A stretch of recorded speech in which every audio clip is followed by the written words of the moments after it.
just how triggering are our phones when it comes to dopamine? Okay, great question. We often hear that, that social media getting dopamine hit after dopamine hit. When we first get on social media for the first time or after a long period of time, the amount of dopamine that's released we think is quite substantial. It's novel. Remember, dopamine is about novelty, surprise, and the sense that we are on some exciting track. That's what dopamine is really about. It puts us into states of readiness, anticipation, looking, seeking, etc., almost always for things outside the confines of our skin.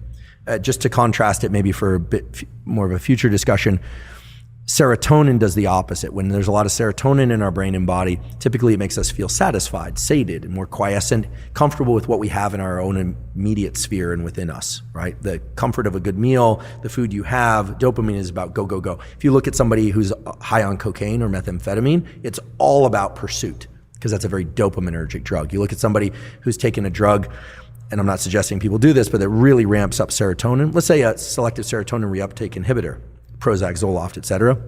The side effects of those drugs, if the dosages are too high, lack of appetite, lack of libido, kind of meh about life, then so they'll adjust the dose down. That's because those are serotonergic drugs.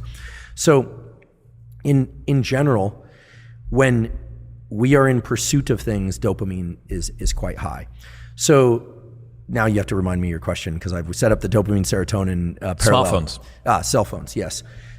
Forgive me. So the thing about cell phones is when you first get on there and you have, let's say no Wi-Fi on the flight or something, and you land, it can actually be quite stimulating. You get a lot of dopamine. Oh, there's this. Oh, there's that. But very quickly, when you're scrolling on social media, you're no longer getting the novelty, but you're continuing to do it and you almost don't know why you're doing it. At that point, it shifts over to something that's a bit more like an obsessive compulsive behavior, where we can define an obsessive compulsive behavior where the obsession leads to a compulsion. So the obsession is a thought, the compulsion is a behavior, but the acting out of the compulsion merely serves to increase the obsession. Right? This is very different than being obsessed with food or obsessed with cleanliness. There's no payoff. Right, exactly. There's no anxiety relief by carrying out the compulsion.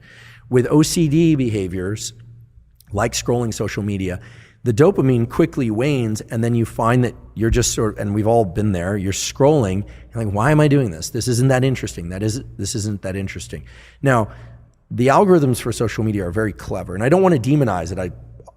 Provide a lot of my life is spent on, on social media now, but in the algorithms that they've incorporated function on the most powerful way to keep people doing a behavior, or an animal for that matter, is intermittent random reward, or random intermittent reward, that you don't know when you're going to hit the jackpot. So you're scrolling, and then you see something.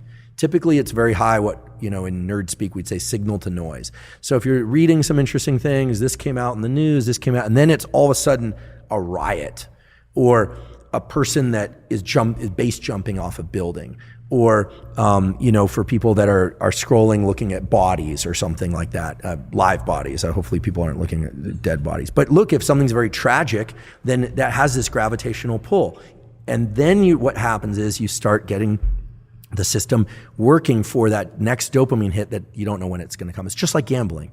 So I look at social media as initially being very dopaminergic, driving reward, surprise, and excitement, but very quickly transitioning to something more like OCD and the kinds of behaviors where it looks, if we were to look at ourselves through the lens of an experiment, like we would an animal experiment, we think that animal is sick. If you saw an animal digging in the corner, looking for a bone, the dog is looking,